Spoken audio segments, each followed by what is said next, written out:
Hey, what's up, and welcome to Hot Takes, the show where I take your hot takes and respond to them on the show. This is where I get to go through the comment section of the week's videos and react to the comment section.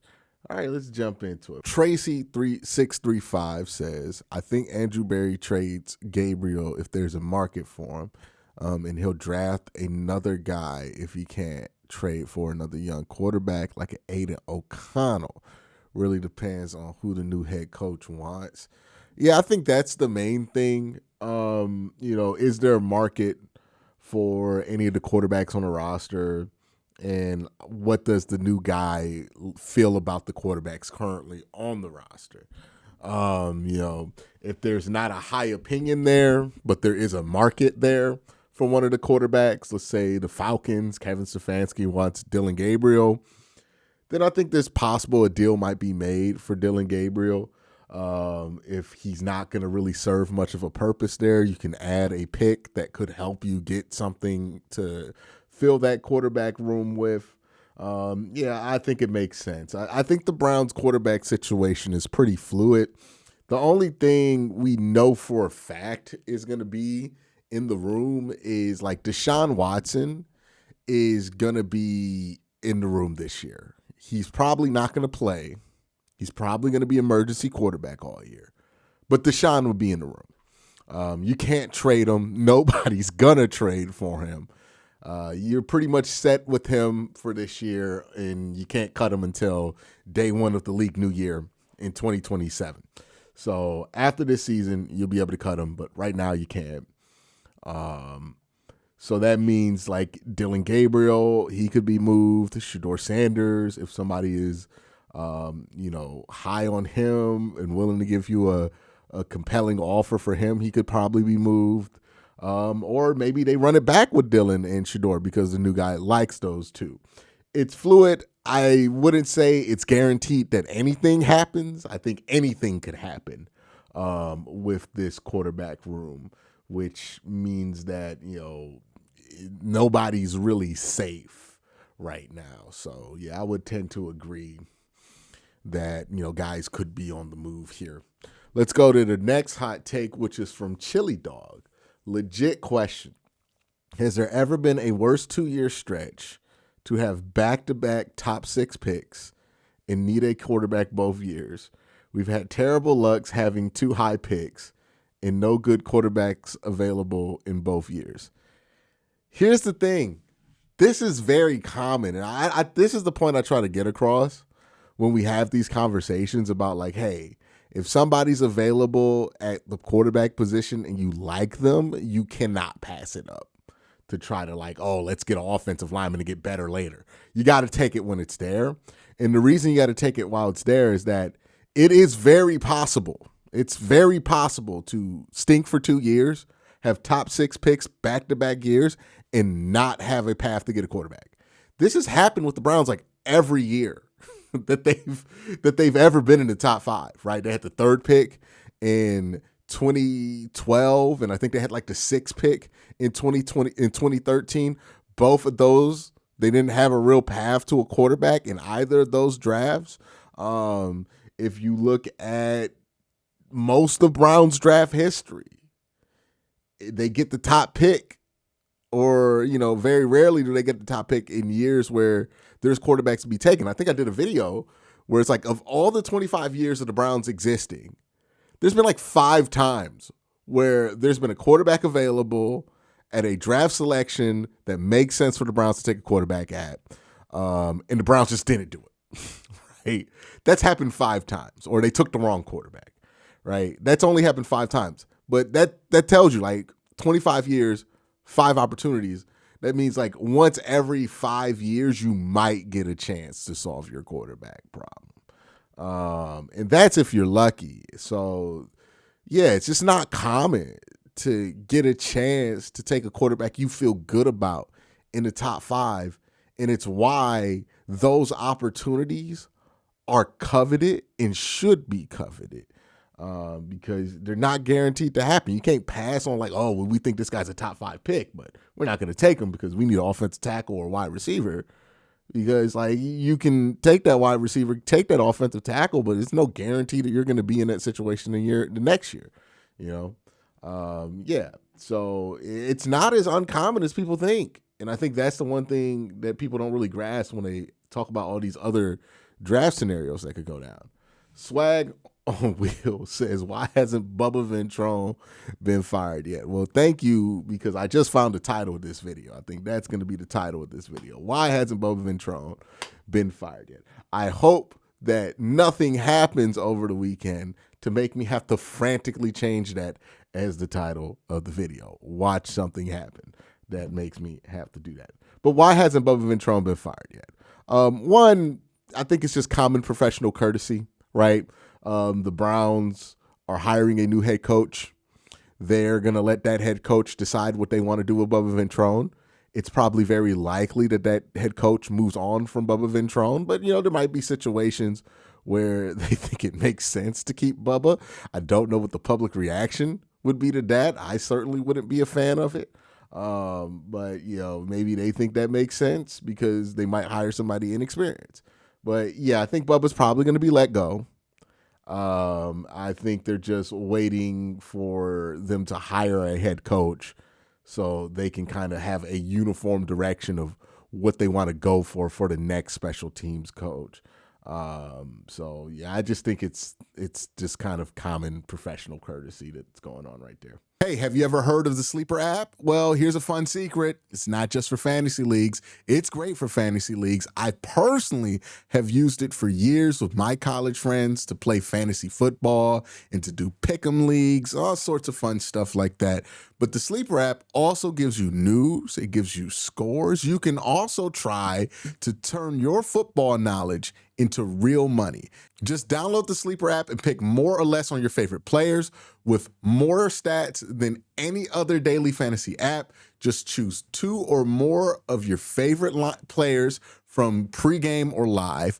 Pick more or less from the predicted stats, and you could win up to 100 times your money if your picks win. Use promo code WORSTTAKE, and you'll get up to $100 match on your first deposit. Again, promo code WORSTTAKE. You'll get up to $100 match on your first deposit. Terms and conditions apply. Links are in the description. Jabroni says this: Baker is a guy who does not know how to motivate himself without a hater or a boogeyman. Can I get a little philosophical here? You know what I mean? I don't really have a dog in the Baker-Kevin Stefanski fight anymore. You know, ironically enough, when their time was up in Cleveland, I felt the exact same way about both of them, right? When Baker was at the end of his rope here in Cleveland and they moved on, I was fine with it. I thought there was reason to move on. I still think there was reason to move on. You know, hate what they replaced Baker with, Deshaun Watson. You know, it wasn't my choice to go with Deshaun Watson. But, you know, my choice that year was Russell Wilson, so it wouldn't be like we're in an amazing place if I was like running things. So, you know, can't really be too snarky about it. But yeah, you know, I was fine with Baker when he left. I thought it was time to go. And Kevin's gone, and I thought it was time for Kevin to go. You know, I thought they had both played their way out of Cleveland. So I don't really have a dog in this fight anymore. You know, when Baker was gone and Kevin was still here, you have a dog in that fight, right? Kevin's still in Cleveland, you know, and you want the Browns to be good. So you're invested in Baker being wrong. Now, you know, there's no dog in this fight. I think Kevin's issues have nothing to do with the shit that Baker gets mad about, if I'm being honest. Like, again, the issue with Kevin is not his ability to manage people and work with people. He seems to be pretty good at that. For every single Baker Mayfield that comes out, and there's one, it's like one guy who has like a bad story with maybe 2. I don't know. Maybe I bet if you ask Jed Wills, he doesn't like Kevin Stefanski, right? But I don't think anybody's on Jed Wills' side on this. But like Baker Mayfield's mad at Kevin Stefanski because I guess Kevin didn't call him after a trade, which feels like a really stupid reason to be mad about something because like Baker requested the trade. I know that was after the Deshaun thing and all of that, but still it's like, what what did you expect a call for? I really wouldn't care if I didn't get a call in that scenario, but that's just me. Um, for every situation like Baker that pops up, and there's not many, there are so many other people that are willing to go to bat for Kevin and his ability to manage people. Um, that makes me feel like, I don't really buy these stories that they come out where like, oh, Kevin's secretly an asshole behind the scenes. It's like, Kevin's not like the most affable person in the world. Everybody knows that. But he's not an asshole. Like, people seem to like him who work with him. Baker Mayfield has more of a reputation for being an asshole, for being honest. But my whole thing is this. As somebody who, like, in my early to mid 20s, used this whole, like, hate as a motivation thing, and have grown to kind of understand the limitations of it, I'm just kind of disappointed that Baker Mayfield's still doing the same shit he did, like, almost 10 years ago when he was in Cleveland. And like 10 years ago when he was at Oklahoma, he's doing the same shit, right? Like, hoping that his haters motivate him. And, I really thought he turned over a new leaf over the last couple of years in Tampa Bay. And watching Baker, like, act like this is kind of like, it's kind of sad because it's like, he's just back to doing the same old shit. I hope it works out for him, but I tend to have noticed that when he talks like this and he's starting public beefs, it doesn't really correlate with amazing play from Baker Mayfield in the NFL, at least. So, it makes me feel like this comes from a bad place, a place of insecurity with Baker Mayfield. And that's why it feels like whenever he's like lashing out publicly, it doesn't result in good things from his game, his play on the field. So yeah, it's interesting to see that Baker's like still, like, he's still the guy who's like mad at Hugh Jackson because he got fired in the middle of the season, right? Like 25-year-old me maybe understood and rocked with Baker and was willing to roll with that because that's where I was at 25. But I'm a 30-year-old man now, you know what I mean? Like, I don't agree with that anymore. It's like, I don't think that's a good way to motivate yourself. I don't think you get the most out of yourself when you're motivating yourself with negativity. I think what you put in to motivate yourself comes out ultimately, right? If I put nothing but negativity in me to try to motivate me, I'm just going to become a negative, bitter, nasty person at the end of the day because I'm going to put out the same energy that I'm putting in me to motivate me. I'd rather try to motivate myself off of my desire to improve. I'd rather motivate myself off of my own principles and my desire to live up to those principles. I'd rather motivate myself with the love and the support of the people who choose to support me year in and year out, whether it be on this channel or in my personal life. And I think that allows me to have better energy out there. I'm not using that energy to just be spiteful and petty all the time, That's just me. I feel like I've done that whole I'm going to let bitterness drive me. My haters are going to motivate me. And I didn't like who I was when I was doing that, And it's disappointing that Baker, for whatever reason, seems to be going back to that well when it seems like he was playing much better football when he wasn't digging into that well as much. But maybe it was all a facade and this is what he was doing the whole time. Either way, man, God bless both of them. God bless the NFC South. If Baker and Kevin want to beef with each other to oblivion, let them do it. I'll gladly watch it on Fox. It doesn't really have to affect my day one way or the other. But yeah, it's just interesting to see Baker kind of what feels like regressing. And I think that's kind of sad. You know what I mean?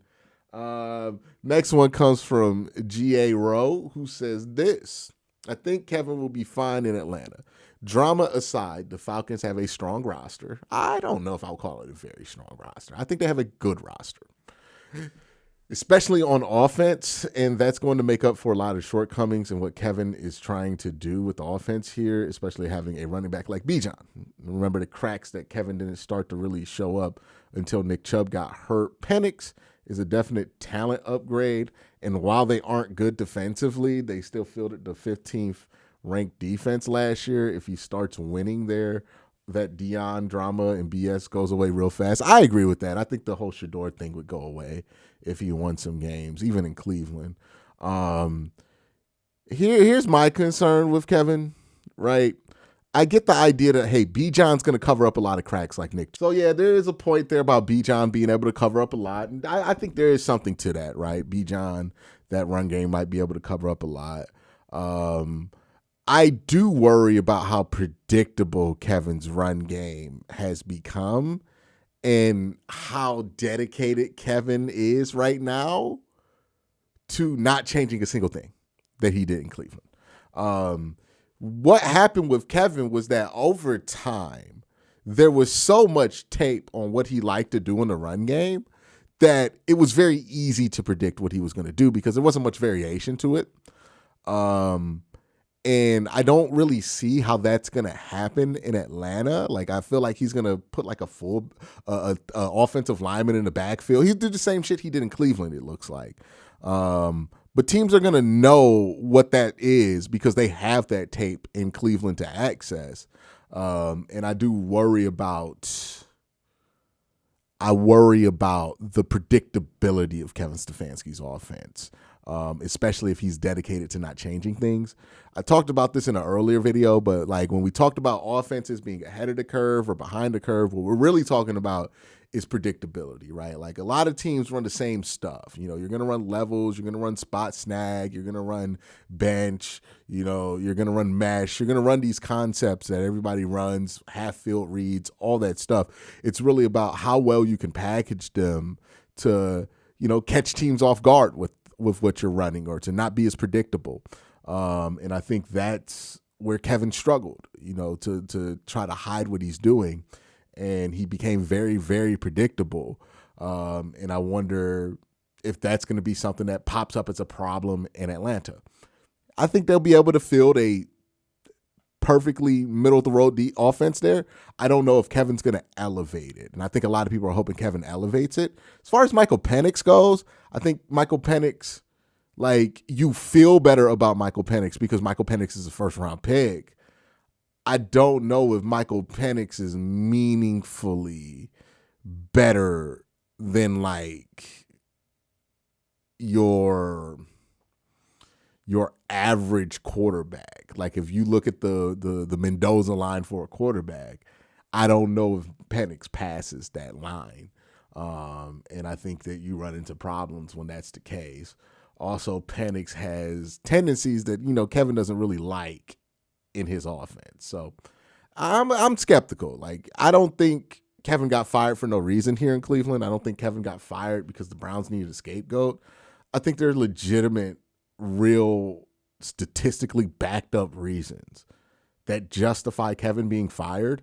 And as much as people want to blame it on the Browns being a bad organization, I think a lot of organizations, given the Browns' position, would have made the same decision the Browns made, which is to fire Kevin.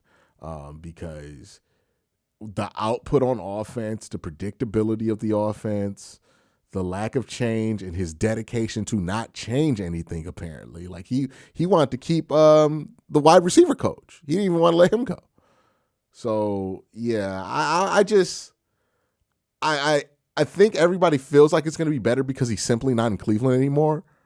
But things go wrong in Atlanta too, right? And I don't know, man. I think if he's running back the same exact plan he had in Cleveland, I think he's going to run into similar issues that he had in Cleveland. Maybe not at the same level. Like, he's not going to be bottom of expected points. But, man, I don't think that, like, the problems that he had, the structural issues he had on offense are going to go away. Phil is not a bot, says panic hiring is never good policy. If your objective is to find the right guy, then trust your process, find the right guy. If that means you have to add new candidates to fulfill NFL requirements, then do that with the expectation that they might be the right guy.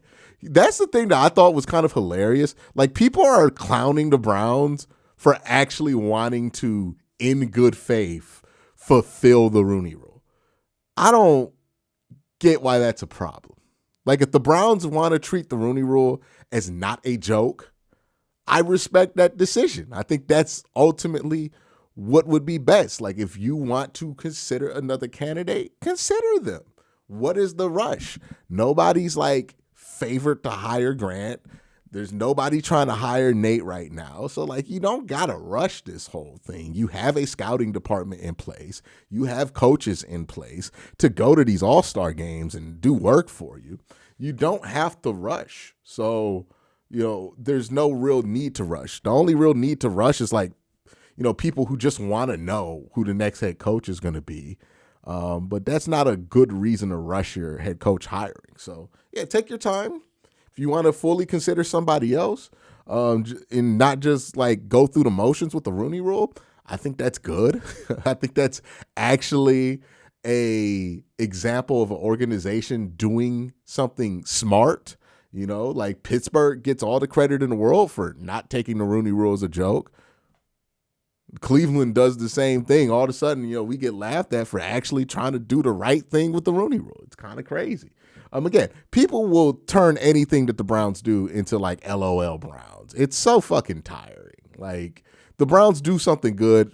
We've been through this so many times before, where the Browns do something incredibly normal and everybody reacts as if it's not normal.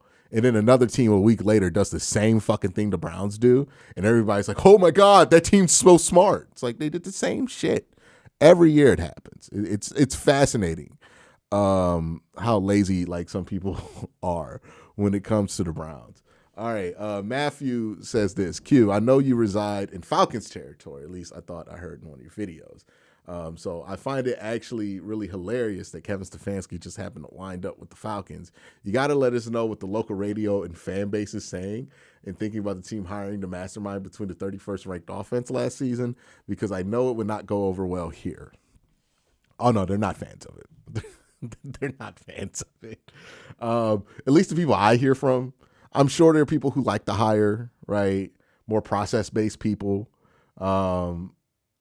I think there's a lot of folks here in Atlanta who, they love Deion. This is Deion territory. And Kevin Stefanski is enemy number one in Deion world. So you to them, you just hired the villain. like they've made Kevin this villain.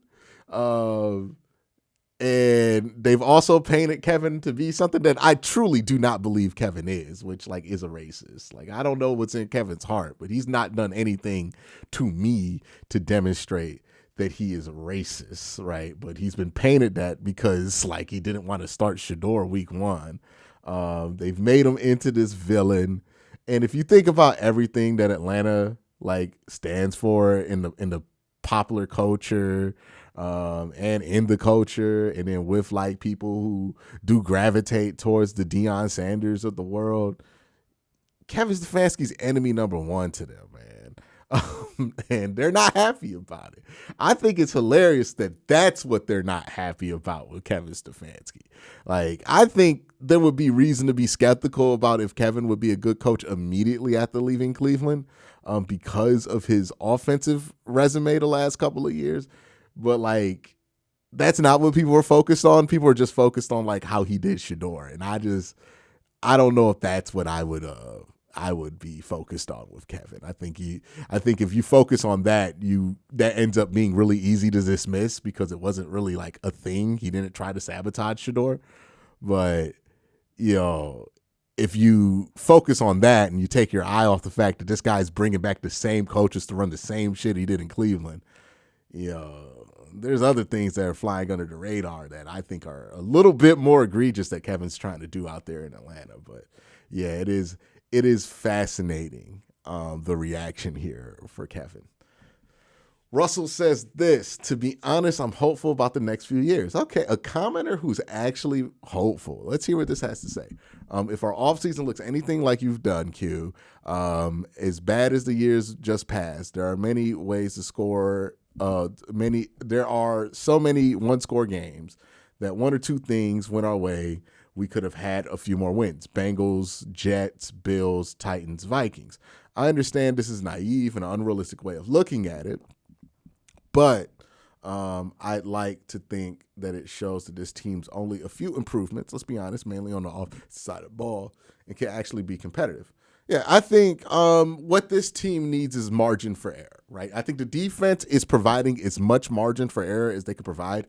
I think we need some margin for error on offense. The main way you get that is by improving quarterback play. So hopefully whoever's coming in, no matter who's playing quarterback, can get more out the quarterback play.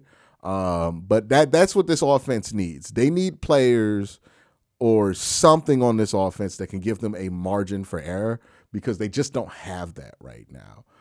If they can develop a legitimate margin for error on offense, they could be a team that can make a threat to make the playoffs, but still got to figure that out. And that's the hard part, right?